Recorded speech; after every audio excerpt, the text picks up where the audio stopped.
नमस्कार। एक महिला प्रतिनिधि सासाराम शहर की समस्याओं के समाधान को लेकर लगातार जूझ रही हैं।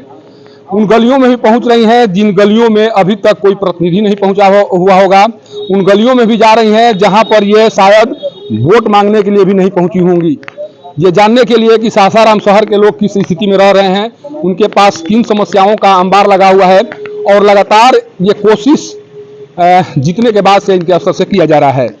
लेकिन एक कथित तौर पर चट्टान की तरह एक रोड़ा जो रास्ते में आ पड़ा है, उस रोड़े को हटाने की कोशिश तो की जा रही है, लेकिन वो रोड़ा कब हटेगा और सासाराम शहर का विकास कब होगा, ये कहना नामुमकिन है। मैं ऐसा इसलिए कह रहा हूं कि जिस तरह से लगातार ये समस्याओं को गंभीरता से ले रही हैं, उसका समाधान उन समस्याओं के समाधान की कोशिश कर रही हैं, लेकिन कोशिश कहीं न कहीं वो नाकाम दिख रहा है। सासाराम शहर में अभी जहां गई थी वहां पर समस्याओं का अंबार लगा हुआ है।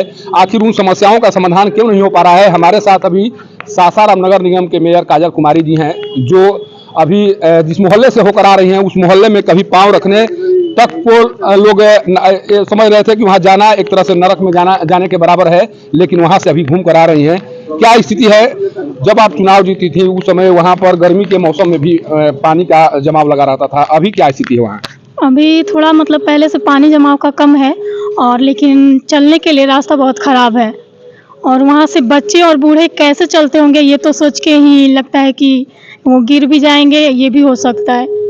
अच्छा, एक चीज बताइए, जो अभी 85 योजनाओं का चयन हुआ है, शायद सासाराम शहर का सबसे क्रिटिकल मोहल्ला इसे माना जाए, क्योंकि जब गर्मी के मौसम में जब पानी निकासी की व्यवस्था नहीं है, तो बरसात का मौसम आ चुका है, पानी की निकासी कैसे होगी, ये समझने वाली बात है। आखिर इस मोहल्ले को उसमें शामिल नहीं किया जाना, इसे क्या किस तरह देख रही हैं आप? देखिए, हमने इसका डिसीजन फरवरी में ही ले लिया था। जैसे कि यहाँ हॉस्पिटल का जब काम चल रहा था मिट्टी भराई का, तो उस समय नाला पूरा भर गया था। उस समय लोग 20 दिनों तक गंदे पानी में आ जा रहे थे। उस सिचुएशन को देखते हुए हमने फरवरी में इसका डिसीजन ले चुका है। और ये कि इसमें इसका टेंडर नहीं कराया गया है। और क्यों नहीं कराया गया है? बोलते हैं नगर आयुक्त कि ये वित्तीय अनियमितता है, तो ये इसमें कहाँ वित्तीय अनियमितता है? कैसे लोग यहाँ पे सफर कर रहे हैं, वो आकर देखे जरा। अच्छा, ये चीज सासाराम शहर के लोग समझ नहीं पा रहे हैं कि आखिर उनका मकसद क्या है। आखिर हर बार में ये कहना है कि गाइडलाइन जब मांगा गया है, क्या लग रहा है कहीं न कहीं आप जो चाह रही हैं उसको वो दरकिनार करने की कोशिश कर रहे हैं, या प्रतिनिधि के तौर पर जो आपकी प्राथमिकता है उसको नजरअंदाज कर रहे हैं? आखिर उनकी मकसद को क्या माना जाए? देखिए, हमारे काम में वो बिल्कुल बाधा बन रहे हैं और बाधा उत्पन्न भी कर रहे हैं, जबकि यहाँ के लोगों से आकर मिलना चाहिए, देखना चाहिए कि कैसे लोग रह रहे हैं ऐसे सिचुएशन में। एक तो गंदगी से भी हमारा भरा हुआ है, एकदम कचरा ऊपर ऊपर भरा हुआ है। आखिर इसका मैडम समाधान क्या होगा? क्योंकि आपको प्रत्येक दिन गलियों में घूमते हुए देखा जा रहा है, लोगों की समस्याओं को आप समझ तो पा रही हैं, लेकिन उसका समाधान नहीं कर पा रही हैं। इसका समाधान क्या होगा? कल कोर्ट के द्वारा फटकार भी लगाई गई है, जो नगर आयुक्त हैं उनको फटकार लगाई गई है कि भाई आप अपनी जिम्मेदारियों से बच नहीं सकते हैं, जब सासाराम का कचहरी परिसर डूबेगा तो जिम्मेदारी आपको लेनी ही पड़ेगी। इसका समाधान आखिर कैसे होगा? देखिए, कहते हैं कि हमें तो आए हुए अभी कुछ ही दिन हुए हैं, करेंगे, लेकिन जबकि उनका डिजिटल सिग्नेचर 15 मई तक आ गया है। और अगर वो करा दिए होते टेंडर समय से पहले, तो अब तक 80% कार्य हम लोग निपटा चुके होते।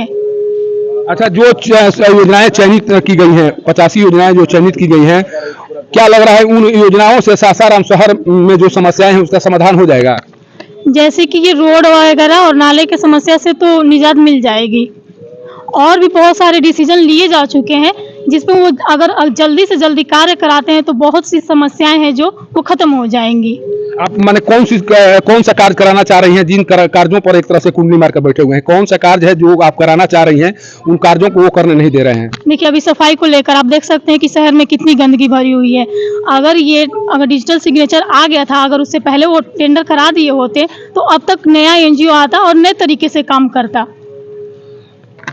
मुख्यमंत्री जी, आप समझिए और देखिए, आप महिला को आगे बढ़ाने की बात करते हैं, आप महिलाओं को मुख्य धारा में लाने की बात करते हैं, लेकिन जब महिला मुख्य धारा में आने की कोशिश करती है तो चट्टान की तरफ पड़े ये अधिकारी उन महिलाओं को एक तरह से डिमोटिवेट करने में लगे रहते हैं। और कुछ इसी तरह का कार्य अभी सासाराम शहर में दिखाई पड़ रहा है। जब एक मेयर घूम घूम कर गलियों में समस्याओं के समाधान को लेकर रास्ता निकाल रही हैं, उसी रास्ते में रोड़े बनकर यहाँ के नगर आयुक्त ये बताने की कोशिश कर रहे हैं कि आप प्रतिनिधि होते हुए भी वो काम नहीं कर सकती हैं जो मेरे मर्जी के खिलाफ होगा। आज ये बताने और दिखाने की कोशिश नगर आयुक्त के द्वारा किया जा रहा है और इस कोशिश के तहत ये महिला प्रतिनिधि विवश हैं और ये जवाब नहीं दे पा रही हैं उन लोगों को जिन लोगों के द्वारा इन पर भरोसा किया गया था, इनके पक्ष में मतदान किया गया था। और जब ये उनके दरवाजे पर जा रही हैं तो कुछ कहने की स्थिति में इसलिए नहीं है कि नगर आयुक्त नहीं चाह रहे हैं कि एक महिला प्रतिनिधि अपने वादे को पूरा कर सके।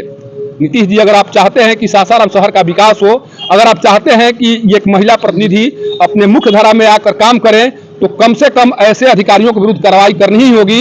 नहीं तो सासाराम शहर जो सबसे गंदा शहर में माना जा रहा है पूरे भारत में, इसकी जो छवि है उस छवि को सुधारने की कोशिश के तहत प्रत्येक दिन गलियों में घूम रही मेयर काजल कुमारी एक तरह से विवश दिखाई पड़ रही हैं और ये केवल और केवल नगर आयुक्त के कारनामे के कारण इनकी व्यवस्था बनी हुई है।